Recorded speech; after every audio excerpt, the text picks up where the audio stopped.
Welcome back to our discussion, New Life Cycle Sustainment and Training Options for the DoD, sponsored by Vertex here on Federal News Network.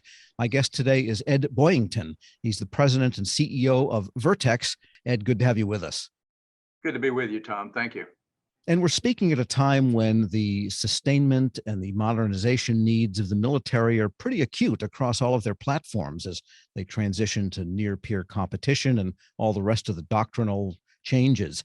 And then that's always overlaid with the people required to operate and sustain and upgrade these various platforms. So what are the big trends you're seeing with respect to upgrading platforms, modernizing platforms, and also making sure the people are there to be able to do what's needed to operate and sustain them?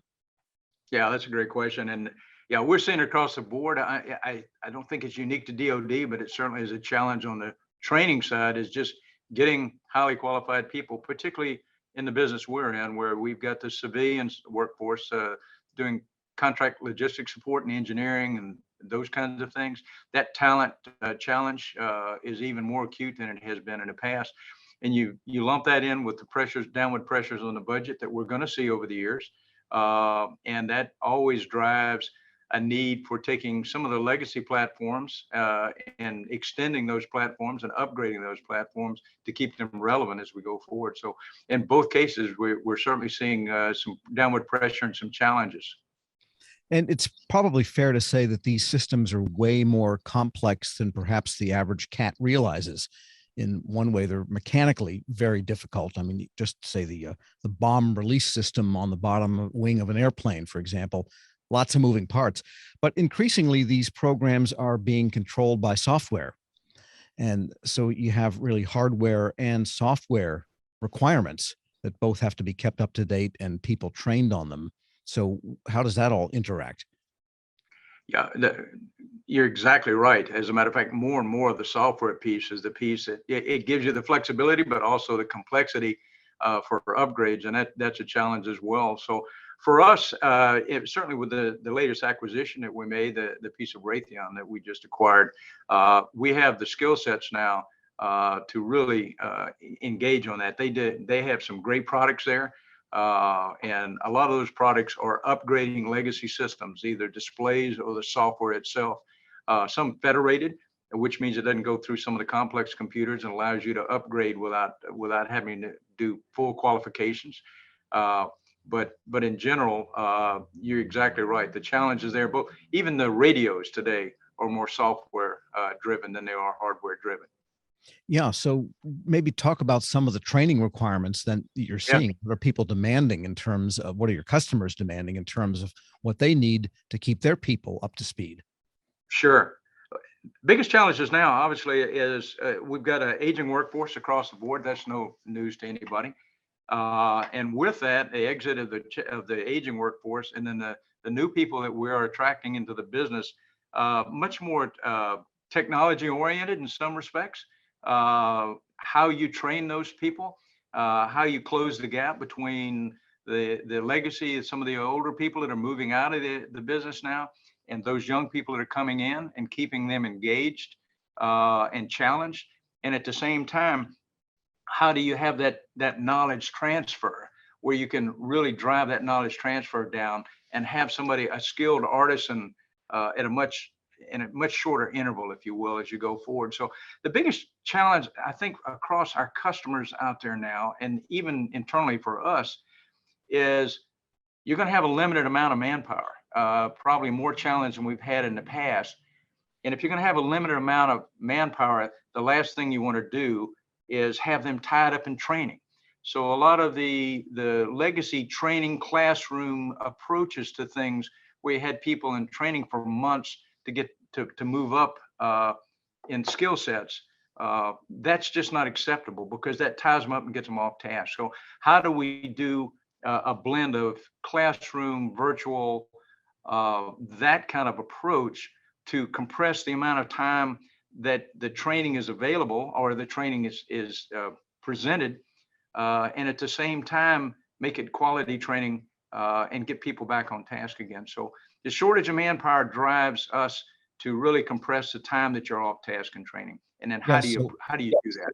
You really need then you might put it as a increase in efficiency of training, such that you get the Absolutely effects right. you That's want right. without too much That's right. input. Yeah. Yeah. And the technology we have today is, you've got a lot to draw from, but it's where do you most accurately apply that, if you will. And because there's still a need for some classroom training. There's also virtual, there's augmented reality, which we're seeing a lot of, particularly on our commercial side right now. Uh, Augmented reality, and then you're also going to have constructive training for that in the government side of the house for a lot of the war gaming and that sort of thing. That augmented reality, that's interesting because that would then, I guess, really change what it is you deliver in the classroom. It absolutely would. It absolutely would. Examples that we have on the automotive side right now in our commercial training is a young artisan can come in, and we can, working at his workstation, we can use augmented reality through the goggles and allow them to take things. For instance, I was just looking the other day where he or she could go in and work on a battery for an electric car and take that battery apart using the wrenches on the workstation, and yet, that battery really didn't exist, and you could blow it up. There were so many things you could do with it that you actually couldn't do if you were working in a classroom type environment directly. So pretty amazing technology, but it's how you apply that, and a combination of those to give you the most effective training in the shortest period of time. That's the important thing for us. And I guess then that the training systems that you deliver must be constantly updated with feedback from the field. You mentioned the example of removing a battery in virtual reality space, Right. in augmented reality space. Suppose, just to take that example, someone got to a real battery and said, you know what, this is a little different from what I saw in the augmented reality because this nut is a quarter inch higher this way and the whole thing is angled 2 degrees that way. Then you can actually go back and improve the augmented reality so that it's closer to reality. Absolutely right. Absolutely right. Yeah. It's an amazing, the technology is amazing, but like I said, there's a way to apply that, and we're finding that it's very tailored. It depends on the customer.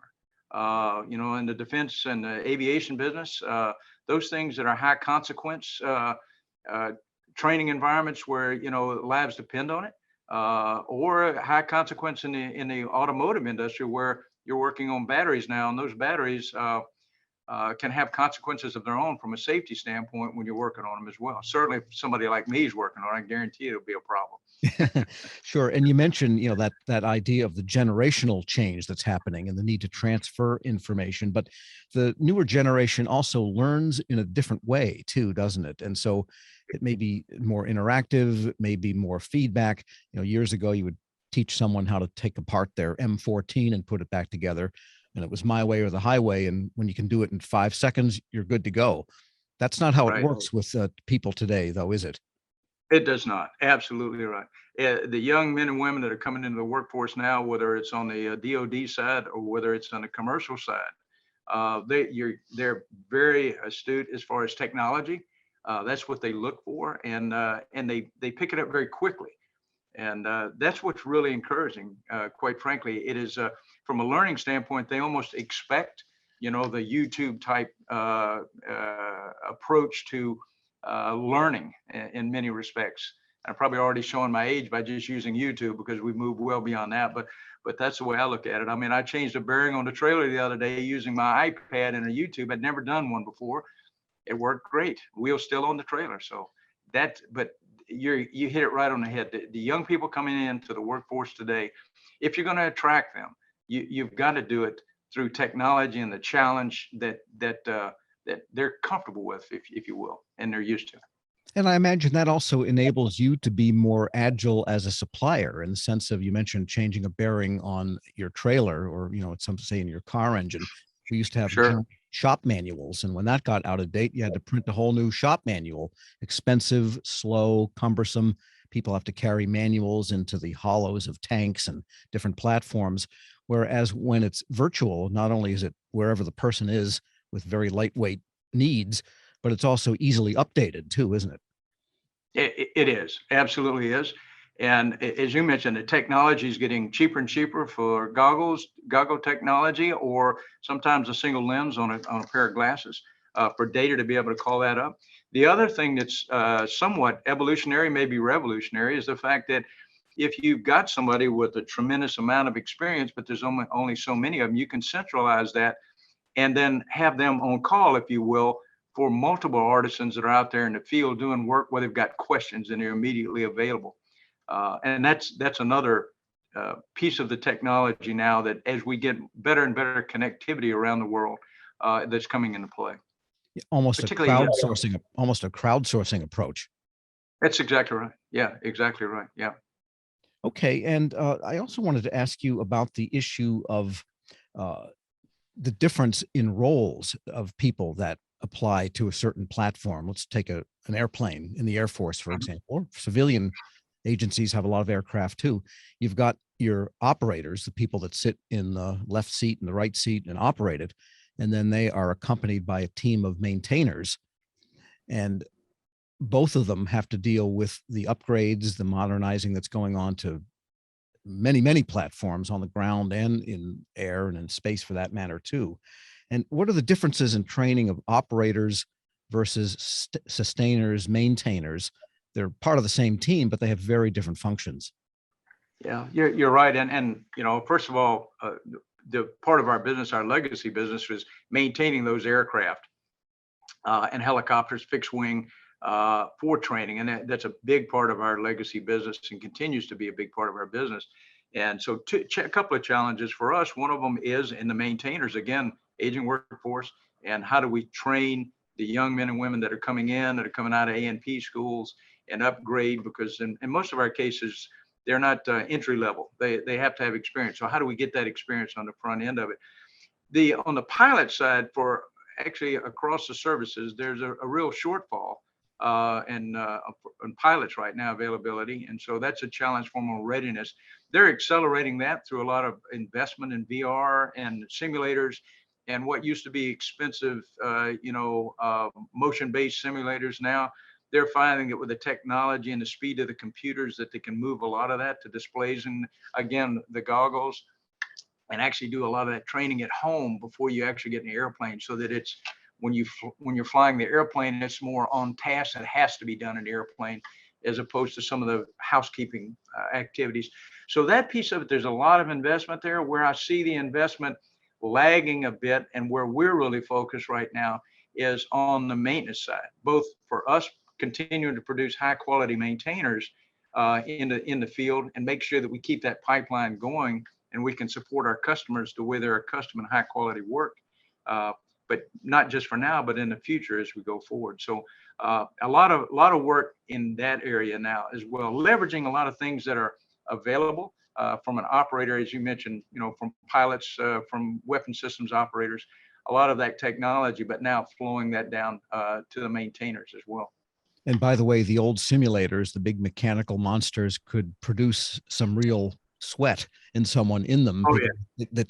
Can that also happen with the newer, lighter weight reality types of training? It can up to yes, it can up to the motion-based piece of it. But as you know, you get that up the vertical motion or some of the lateral motion in a simulator, it will get your attention in a hurry. But I would say the vast majority, the 95%, you can sweat in a set of goggles just as easily as you can in a dome. Yep. All right. So we know it's working. Well, good note to end on. I want to thank today's guest. Ed Boyington is the President and Chief Executive Officer at Vertex. Great to have you with us. Great to be with you. Thank you, Tom. And I'm Tom Temin. You're listening to Federal News Network. For more on this discussion, please visit federalnewsnetwork.com and search Vertex.